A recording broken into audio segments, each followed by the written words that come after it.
Christmas Eve at Celestial Heights was supposed to be magical. The five-star restaurant perched on the 40th floor offered panoramic views of the city skyline, with twinkling lights stretching endlessly in every direction. Crystal chandeliers cast warm light over tables dressed in ivory linens, and the soft sounds of a live pianist filled the elegant dining room. But magic was the last thing I felt as I sat across from my family, listening to my brother Marcus explain why I didn't belong here. "Seriously, Jordan, look around," Marcus said, gesturing broadly with his wine glass. "The prix menu alone is $300 per person. The wine we're drinking costs more than you probably make in a week." My mother, Patricia, nodded sympathetically. "Marcus is right, honey. We don't want you to feel pressured to spend money you don't have. We could have gone somewhere more appropriate for your budget." My sister-in-law, Jennifer, chimed in with her perfectly practiced concerned expression. "We just want you to be comfortable, Jordan. There's no shame in having financial limitations." I took a sip of the very expensive wine they were discussing and looked around the restaurant I'd been coming to since I was 12 years old. The same restaurant where I'd had my first business dinner 7 years ago. The same restaurant where I'd signed my biggest real estate deal 3 years ago. The same restaurant I'd owned for the past 18 months. "I appreciate your concern," I said calmly, cutting into my Wagyu beef. "But I'm perfectly comfortable here." Marcus laughed, that condescending sound I'd grown so tired of hearing. "Comfortable? Jordan, you work as a property manager for some small apartment complex. You drive a 15-year-old Honda. You live in a studio apartment. How exactly are you comfortable spending $600 on dinner?" The truth was, I drove the Honda because it was reliable and I liked it. I lived in the studio apartment because it was in a building I owned and I enjoyed the simplicity. And I worked as a property manager, because I was actually managing a portfolio worth approximately $47 million. But my family didn't need to know any of that.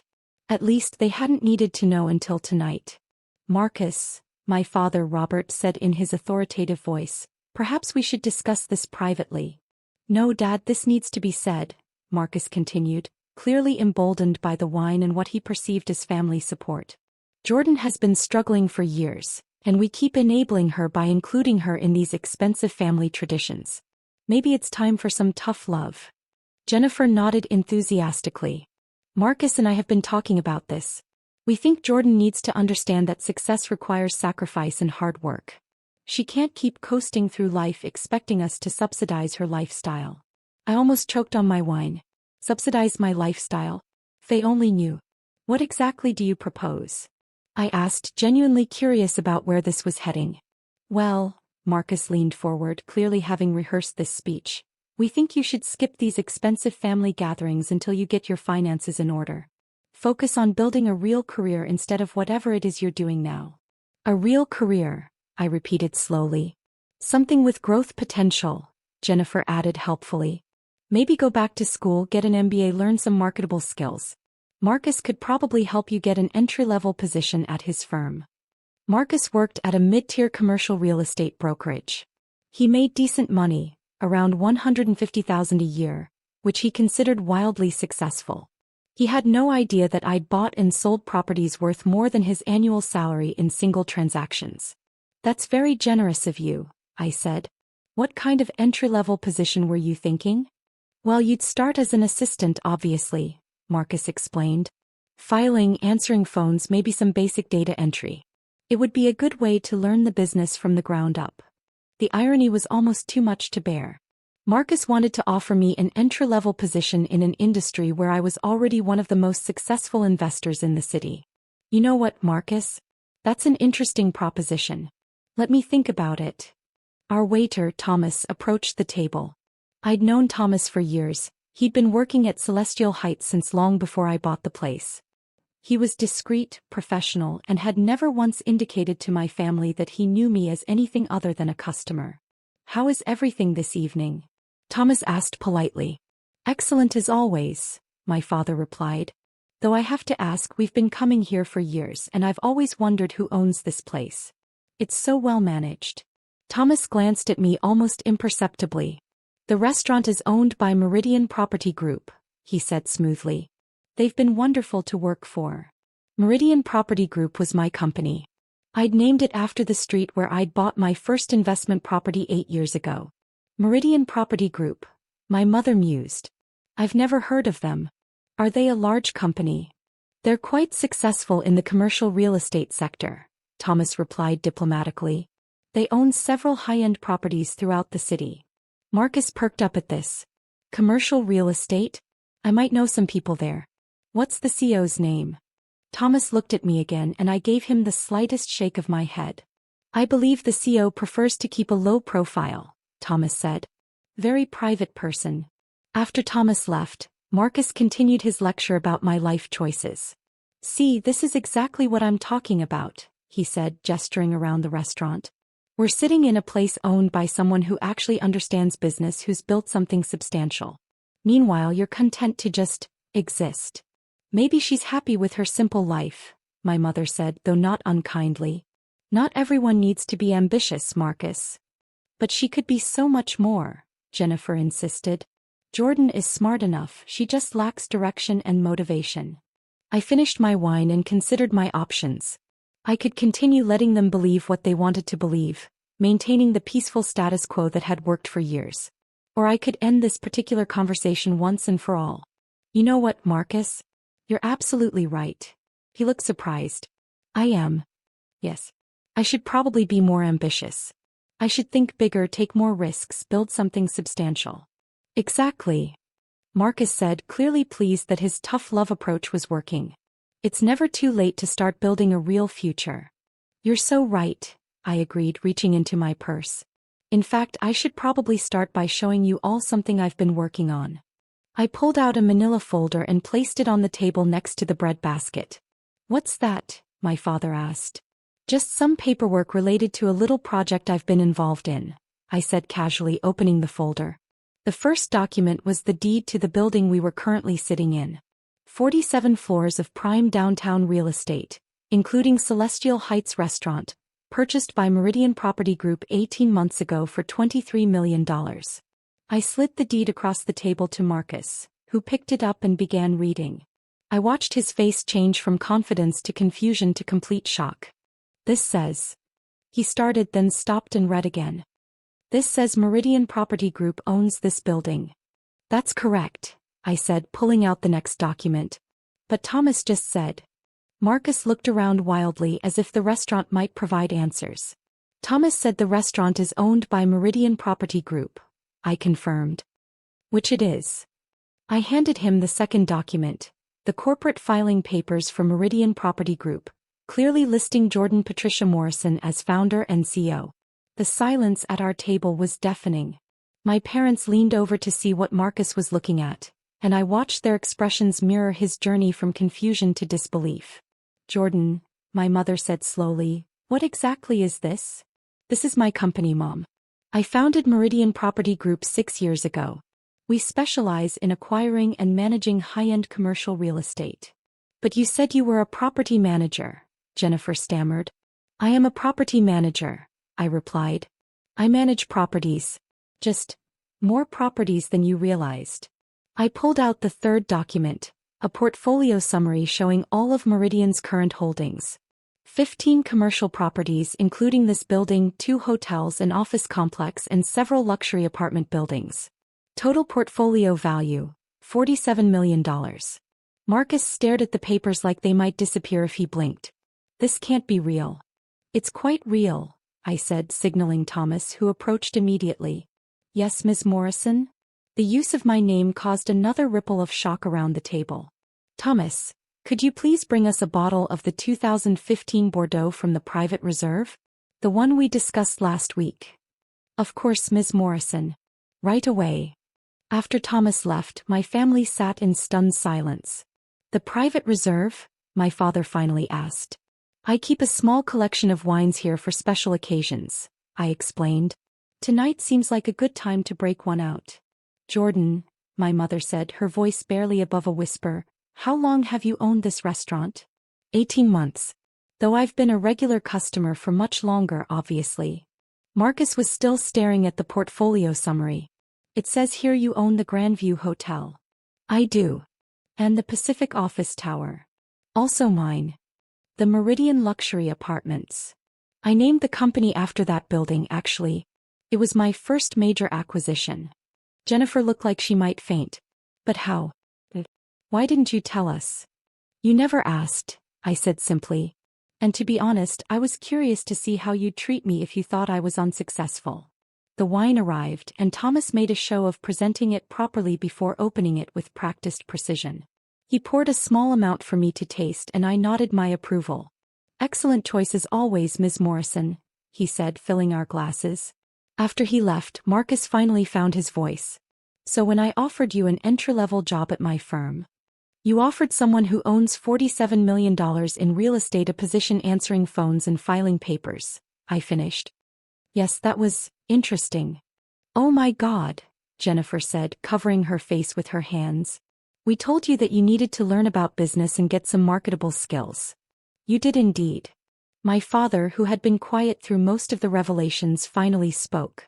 Jordan, I don't understand. Why the secrecy? Why let us think you were struggling? I took a sip of the exceptional wine and considered how to answer. Dad, do you remember when I was in college and I told you I wanted to study real estate and investment? Vaguely. You told me it was a man's field, that I should focus on something more suitable for women. Marketing maybe, or teaching. My father's face reddened slightly. That was different times, Jordan. I was trying to protect you. And Marcus, do you remember when I graduated and told you I was interested in commercial real estate? Marcus nodded reluctantly. You laughed. You said I didn't have the connections or the capital to succeed in commercial real estate. You suggested I get a job as someone's assistant and maybe work my way up over 10 or 15 years. I was trying to be realistic, Marcus said defensively. And Mom, when I bought my first investment property 8 years ago, a small duplex, what did you say? My mother looked uncomfortable. I said it seemed risky. That you should focus on stable employment instead of speculating in real estate. Right. So when I started having success, when I began acquiring larger properties and building my portfolio, I decided to keep it quiet. I wanted to see if my family would support me and believe in me without knowing about my financial success. The painful truth hung in the air between us. Instead, I continued, I discovered that when you thought I was struggling, you saw me as someone who needed tough love and basic life advice. When you thought I wasn't successful, you decided I shouldn't participate in family traditions because I couldn't afford them. We were trying to help, Jennifer said weakly. Were you trying to feel superior? Marcus set down his wine glass heavily. That's not fair, Jordan. Isn't it? Tonight you told me I was coasting through life and needed to understand that success requires sacrifice and hard work. You offered me an entry-level job in an industry where I'm already more successful than you'll probably ever be. We didn't know, my mother said, tears forming in her eyes. You didn't know because you never bothered to really ask about my life or my work. You made assumptions based on superficial observations and then treated me according to those assumptions. Thomas approached our table again. Excuse me, Ms. Morrison, but the kitchen wanted me to inform you that they've prepared a special dessert course this evening. Should I have them serve it now? That would be lovely, Thomas. Thank you. As Thomas walked away, my father shook his head in amazement. The staff all know you. Of course they do. I'm here at least twice a week for business dinners. I've gotten to know everyone who works here. Business dinners, Marcus repeated slowly. What kind of business dinners? I pulled out my phone and showed them my calendar for the past week. Monday, I met with architects about renovating the lobby of the Pacific Tower. Tuesday, I had dinner with the mayor's development committee about a new mixed-use project. Wednesday, I negotiated the purchase of a small hotel chain. Thursday, I closed on a waterfront property that I'm converting into luxury condos. Jennifer stared at my phone. You had dinner with the mayor? His development committee, yes. The city is very interested in working with developers who focus on sustainable, community-minded projects. The dessert course arrived, an elaborate presentation of chocolate and gold leaf that was clearly designed to impress. As we ate in relative silence, I could see my family processing everything they'd learned. Finally, Marcus spoke up. Jordan, I owe you an apology. We all do, my mother added quickly. Yes, you do, I agreed. But more importantly, you owe yourself some reflection on why you made the assumptions you made. What do you mean? My father asked. You saw someone driving an old car and living in a small apartment, And you immediately assumed that person was unsuccessful and needed your guidance. You never considered that maybe those choices were intentional, or that success might look different than you expected. I gestured around the restaurant. I could drive a Ferrari and live in a mansion. I could certainly afford it. But I prefer to invest my money in assets that generate income rather than expenses that drain it. That's actually very smart, Jennifer admitted. It's the foundation of building wealth, I said. Something I learned by studying successful investors, not by working my way up from filing papers at someone else's company. Marcus looked genuinely chastened. I feel like an idiot. You're not an idiot, Marcus. But you did make the mistake of assuming that your path to success is the only valid path. So what happens now? My mother asked. How do we move forward from this? I considered the question seriously. That depends on you. Are you willing to accept that I might know something about business and success? Are you willing to treat me as an equal rather than someone who needs your guidance and approval? Of course, my father said immediately. Jordan, we're incredibly proud of what you've accomplished. Are you proud of what I've accomplished, or are you proud that I'm wealthy? The distinction clearly hadn't occurred to him. Because, I continued, if you're only proud of me now that you know I'm financially successful, then we still have a problem. My mother reached across the table and took my hand. Jordan, we should have been proud of you regardless. We should have supported you and believed in you whether you were successful or struggling. Yes, you should have. Can you forgive us? She asked. I can forgive you. But I need you to understand that respect isn't something you earn through wealth. It's something you give to people because they're human beings who deserve it. Marcus nodded solemnly. You're right. We treated you poorly, and it had nothing to do with money and everything to do with our own prejudices and assumptions. That's a good start, I said. As we finished dessert and prepared to leave, Thomas approached with the check. Out of habit, my father reached for it, but I intercepted. I've got this, I said. Jordan, you don't need to, Marcus started. Marcus, I interrupted gently, I own the restaurant. I think I can handle the check. As we walked toward the elevator, my family still seemed to be processing everything they'd learned. The revelation that their unsuccessful daughter was actually a millionaire real estate mogul was clearly going to take some time to fully absorb. In the elevator, Jennifer finally asked the question I'd been waiting for. Jordan, what made you want to get into real estate? I've always been fascinated by the idea that you can create value by improving spaces and bringing communities together, I said. Every property I buy, I ask myself, how can I make this better? How can I make it serve the community more effectively? Is that why you bought this building? Partly. But mainly because Celestial Heights was struggling under its previous ownership.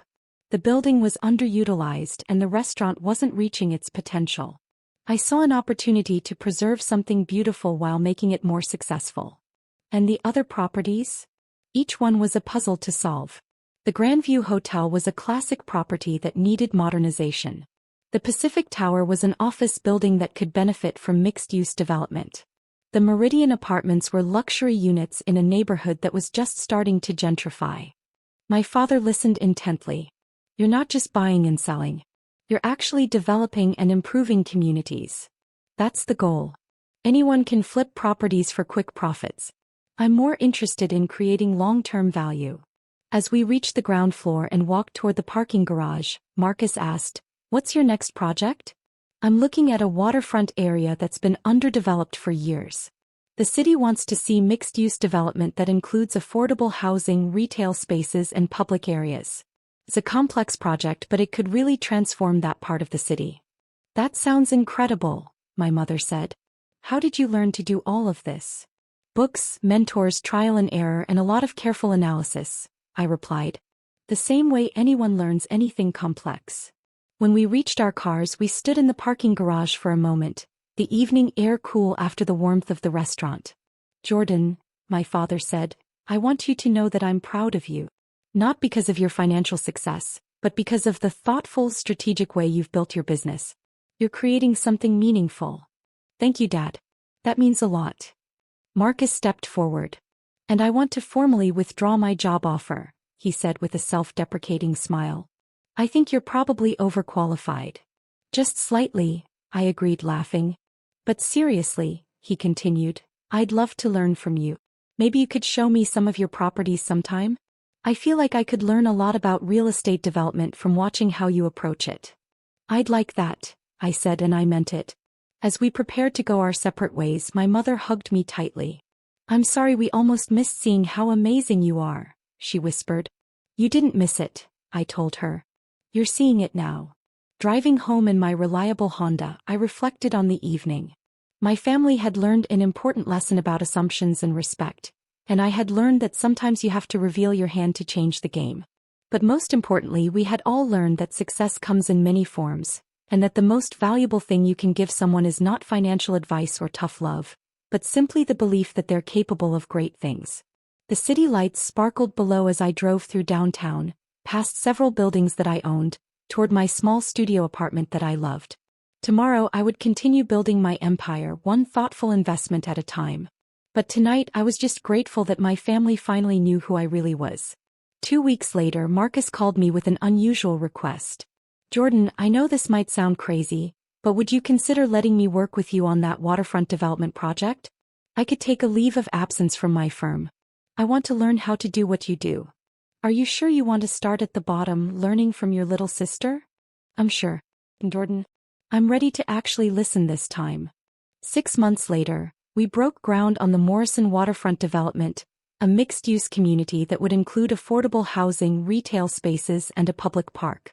The project was featured in the city's planning magazine, with a photo of Marcus and me standing in hard hats next to the construction sign. The caption read, "Local developers Jordan and Marcus Morrison bring family business approach to community development." Marcus framed the article and hung it in his new office at Meridian Property Group. It was right next to a photo from last Christmas dinner at Celestial Heights, a much happier family portrait taken after all the secrets were finally revealed. In the photo we're all raising our glasses in a toast.